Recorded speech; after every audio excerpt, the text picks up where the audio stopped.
Skinny Spazoid. Whether or not you believe in it, there are certainly many versions of the afterlife throughout history.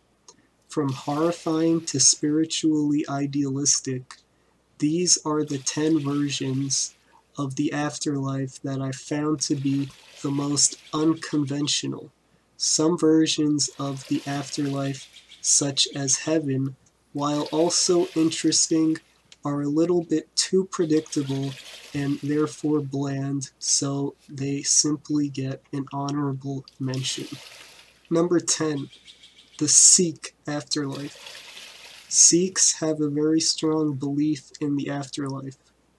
Although topics such as heaven and hell are debatable within the community, the main belief of Sikhs is that when dead people die, their souls will rejoin with God. Sikhs believe that the human form is very close to God and that it offers an opportunity for salvation once the souls merge back with God. Number 9. The Mende afterlife. The Mende people of the Sierra Leone believe that people die twice. Once when they give away the secrets of their society, and once when they die biologically. This is because the Mende people are very secretive and are tightly knit with their secrets. On top of all this, some Mende people believe that people live 10 consecutive lives, each in different worlds, allowing for ancestors to interact with people in the normal world, the world we live in. Number 8. The Greek afterlife. Ruled by Hades, which this afterlife is often referred to as, also known as Tartarus. This version of the afterlife is famous in popular culture as well as literature. Although many tortures happen in this underworld, it is not meant as a place of punishment, but simply as a realm for souls to go when they die. Tartarus has its own culture of souls, with its own dogma. One famous example of this is the river Styx, which if you swear by, you must be able to go through with what you say, or you will be punished for it. Number 7. The Buddhist hell. Buddhism has a very complicated system in regards to the afterlife, ultimately boiling down to the power of karma, a force that rewards and punishes behavior based on virtue. In the afterlife, a place called Naraka exists for those with bad karma. This hell has a bunch of different realms, the worst of which is Avicii, a cube reserved for the greatest offenses, where souls suffer for aeons, where they are eventually let go, as it is a form of spiritual cleansing and not for the souls to feel pain. Number 6. The Chinvat Bridge. This version of the afterlife comes from Zoroastrianism and is reserved for sinners.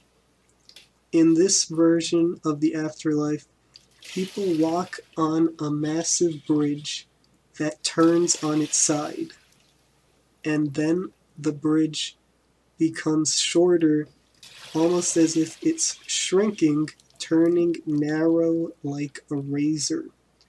Then a hideous woman appears to torment them until they fall into the House of Lies, a place similar to the previously discussed Avicii.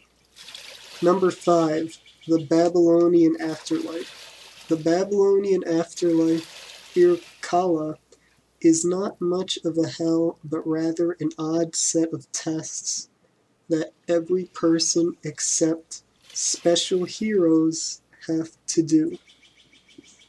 In Irkalla, there are 7 gates with guards posted, and these guards take your clothing, which reveal your body as you left it on Earth, even if your body was rotting or if the intestines are falling out, some kind of large disfigurement.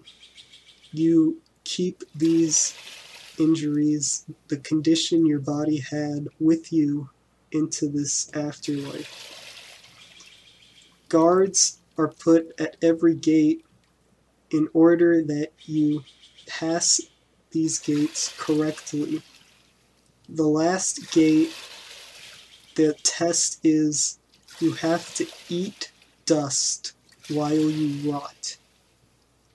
And this is supposed to mirror the living world in a metaphorical sense.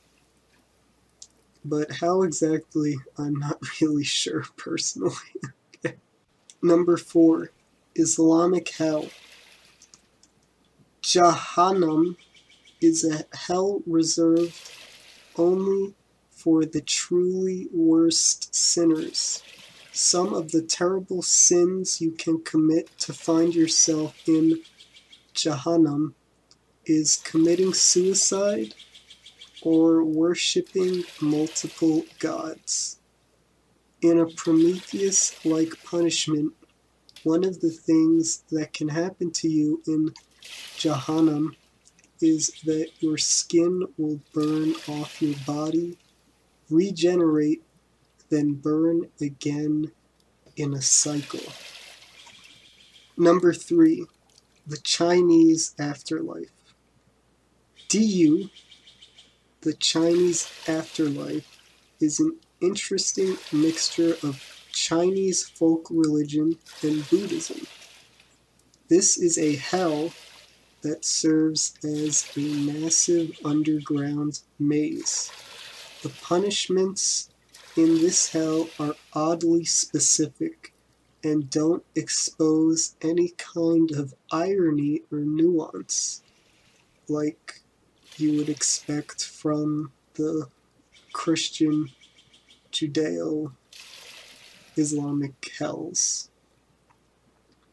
For example, the Mountain of Knives is just a mountain of knives that sinners are forced to climb.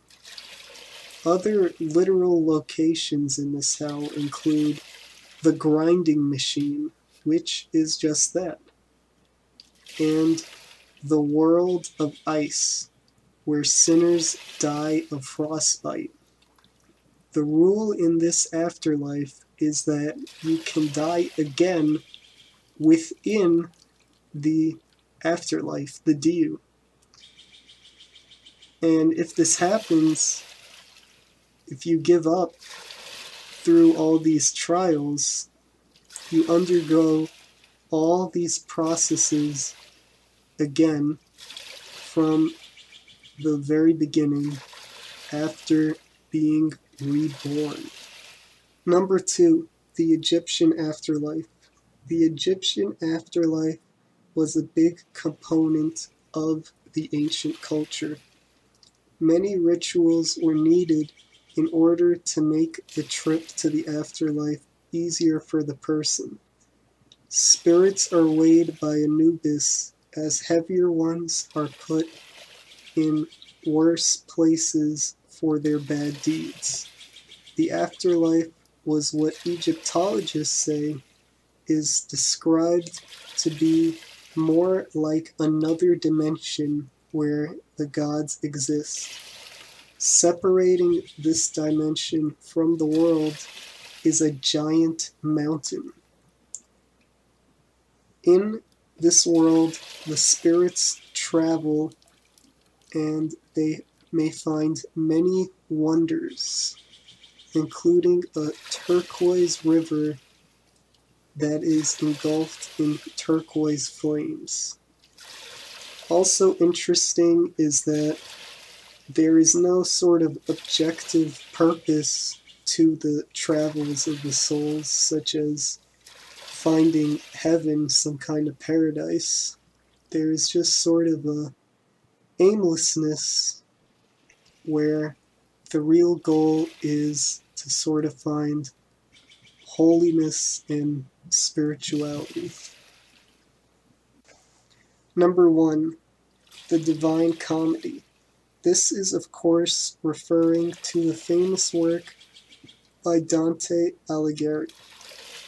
The Divine Comedy is probably the most well thought out version of an afterlife in history, which caused speculation among some people that the poem is a real account of an experience Dante had.